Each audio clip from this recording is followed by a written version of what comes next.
اسمعوا منيح شو بدي إلكن. اسمعوني للنهاية ولا تقاطعوني.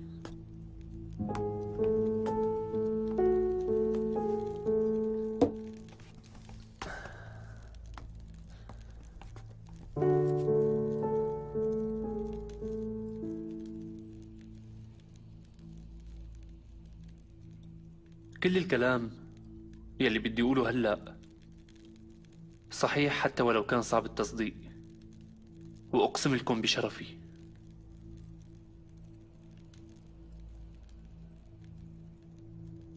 أنا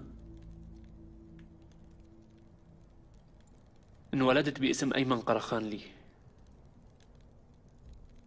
وبعد خلاف محمد قرخانلي مع الدولة انخطفت.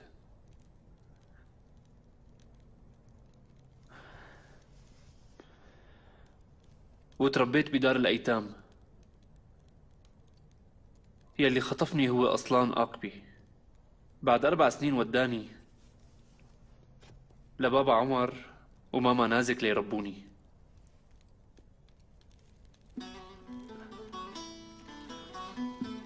وكل هاي الفترة كان اسمي علي. أبدا ما كانت صدفة إنه أصلان أقبي يدير مكتبة بحارتنا. كان يهتم فيني كتير، وقدر بهي الطريقة يكون صديق أسرتنا. أصلان أقبي قدر يقنعني إنه روح على أنقرة وأدرس العلوم السياسية، وأدخل لمنظمة الاستخبارات المعروفة بمنظومة التشكيلات المخصوصة KGT. وأنا قبلت أعمل هالشي مشان وطني ودولتي، حتى ولو كان يلي وجهني مو أبي. ومشيت بهالطريق بكل رضا. قمت بعمليات كتيرة بكل البلاد اللي فيها مشاكل، وما كان حدا يعرف بهالشي حتى أهلي ورفقاتي. الوحيد يلي بيعرف هو أصلان آقبي. كان كل شي يتم بالتنسيق معه. ولما طلب مني أصلان إنه أرجع على اسطنبول، عطاني أصعب مهمة. غير لي ملامح وشي ودخلني على المافيا، وفتت على المنظمة الخفية يلي زعيمها محمد قرخانلي. وكان اسمها العملية وادي الذئاب.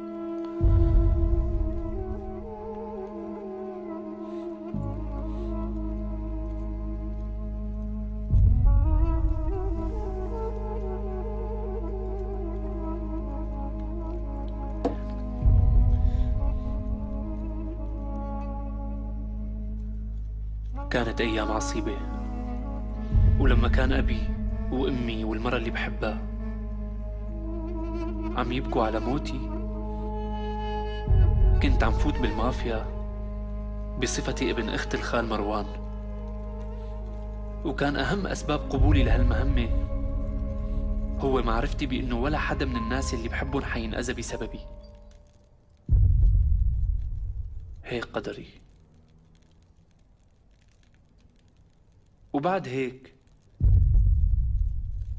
بلشت انعرف باسم مراد علمدار. أنا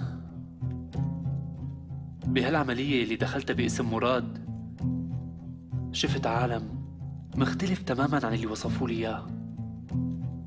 ويوم بعد يوم اكتشفت بأنه الوطن والشعب هن بخطر أكبر بكتير مما بتخيل.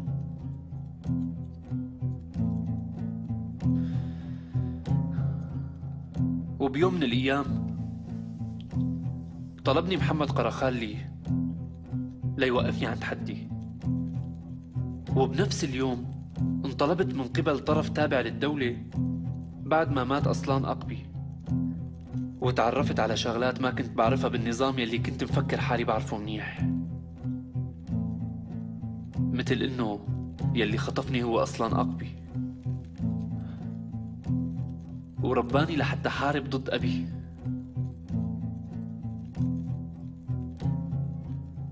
وبنفس اليوم تعرفت على شخصية عبد الحي، وعرفت إنه موظف للدولة حطه أصلان بجنبي مشان يحميني.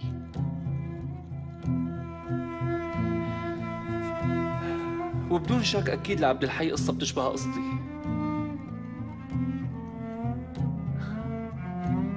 بس يا حذركم، مين بيعرف هالقصة اللي حكيت لكم إياها؟ دوغان أشرف أوغلي، واللي مات قبل كم شهر بشكل مجهول.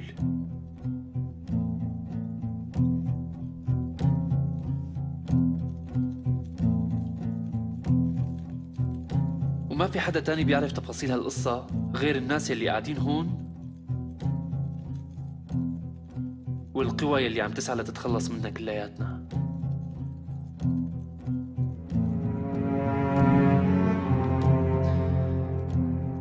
أنا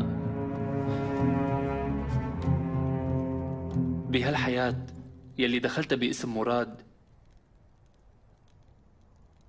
وبالقضية يلي دفعت حياتي ثمنها باسم علي، وصلت لمفترق طرق باسم مراد على مدار. وبهالمفترق الطرق وصلت لمنصب البارون، ومثل ما طلبت مني الدولة فتت النظام وأسقطته وأنهيت مهمتي.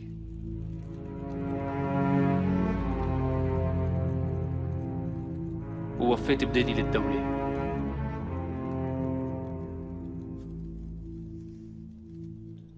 وهلأ قدامي طريقين. الأول إني خبر الدولة بكل شي، وهي النهاية. والتاني إني ضل حارب حتى آخر نفس ضد كل اللي وقعونا بهالمشاكل.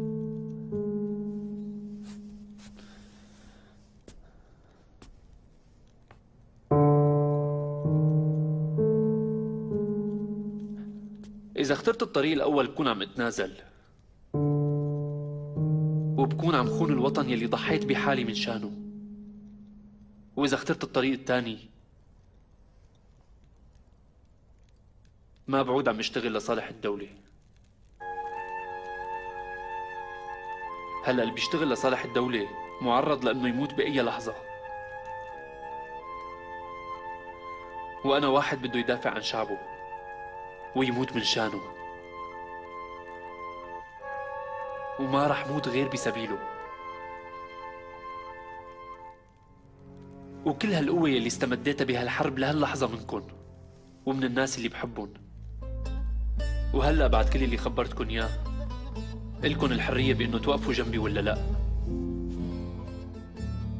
هاي المعركة معركتي، وكل واحد بده يوقف بجنبي لازم يعرف منيح إنه بده يموت بسبيل الوطن. هلأ ممكن حدا يشوف المعركة مو معركته، واللي هيك رأيه بسامحه من كل قلبي.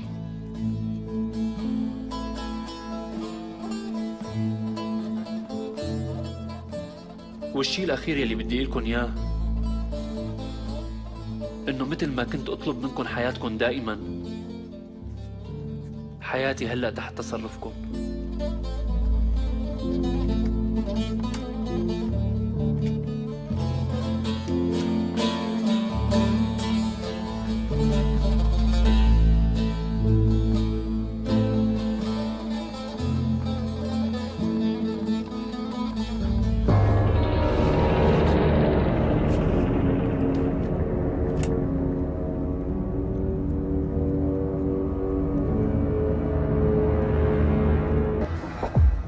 معلم، هذا المسدس فاضي. انت فضيت كل الطلقات براسنا كلنا. يا اما بعوصك يا بعوص حالي، يا اما نحن اتنين سوا. حكيت كل شي بخصك إلك،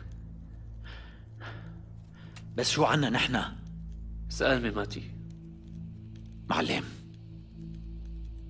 انت حبيتنا شي ولا استغليتنا؟ أنا حبيتكن كتير يا ميماتي، حبيتكن كتير كلياتكن. وإذا عم تسأل عن الاستغلال، برأيك أنا مين بحتاج من اللي هون؟ لما كنت بدك تنتحر بالمقبرة ركضت لعندك مشان استغلك؟ ولا لأني بحبك إلك؟ وأنا بدي جواب لهالشي معلم. ميماتي، شاكر مات وانت كمان كنت رح تموت. ليش بدي استغلك؟ ليكونوا قتلوا شاكر بسببك. لو ما كنت موجود كانوا بدهم يخلوك انت تقتله. ميماتي، انت ما عم تفهم، هاي لعبة خفية كتير، وفي رجال بتحرك الوراق مثل ما بدها. ما في شي اسمه مافيا، ولو ما بحبكن لتخليت عنكن، وما كان راح يبقى لكن أثر بهالوجود بنوب، بس اللي موجود هو انتو. لو ما كنت أنا بحبكن كنت ما كفيت بهاللعبة، كنت انسحبت باللحظة يلي تعبت فيها. ماشي يا مراد الحبيب، هالشباب الطيبة كلهم مناح، وأكيد هن بيحبوك وانت كمان بتحبهم، وصرتوا عيلة واحدة. بس أنا مجرد مهرب مخدرات. كأنكم خطفتوني من السجن مشان تحطوني محل خسرف آغا، وبعد ما أخذتوا اللي بدكن إياه لا قتلتوني ولا تخلصتوا مني. أنا كمان بعرف شوي عن تصرفات الدولة، يلي صار معك لسه ما شفته.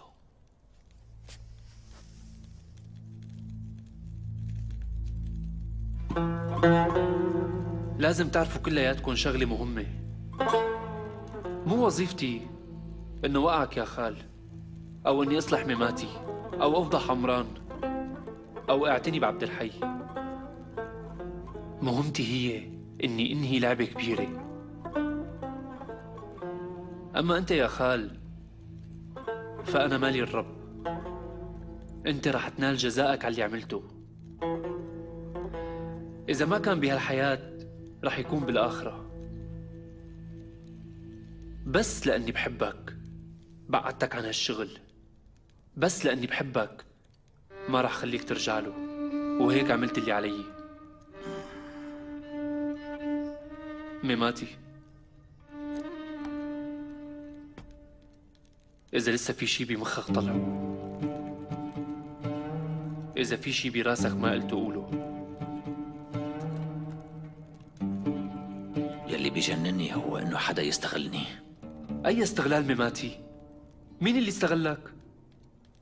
قديه صرنا بهالطريق؟ أنت شفت كل اللي قتلناهن ودفناهن. أنا ليش عملت هالشي؟ مشان المصاري؟ مشان النسوان؟ مشان الشهرة؟ ولا مشان المنصب؟ يلا احكي ميماتي. انت قلت انه هاي مهمتك. هلا حب الوطن صار مهمة؟ أنت ما بتحب وطنك ميماتي؟ طبعا بحبه، وأنا بحبه كمان بس بشكل تاني. بحبه لدرجة نتخلى عن حالنا، عن رفقاتنا، عن أهلنا، عن أخواتنا، ونموت بسبيله. هلأ اللي بيحب بهالطريقة ممكن يخون يا ميماتي؟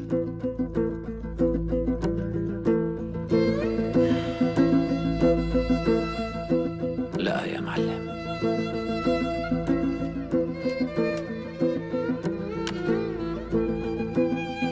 ما عاد ضل ولا سؤال براسي.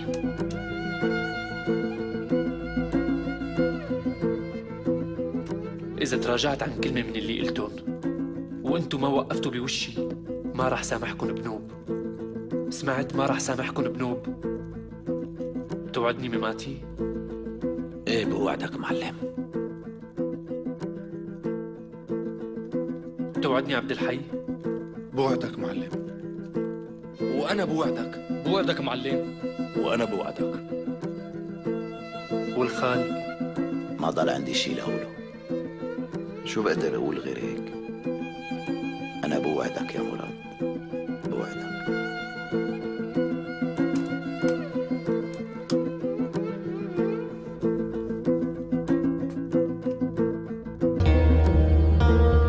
وهلأ أجا دور أختي، هي الوحيدة يلي خدتها من بيناتكم، وهلأ رح أعطيها حق.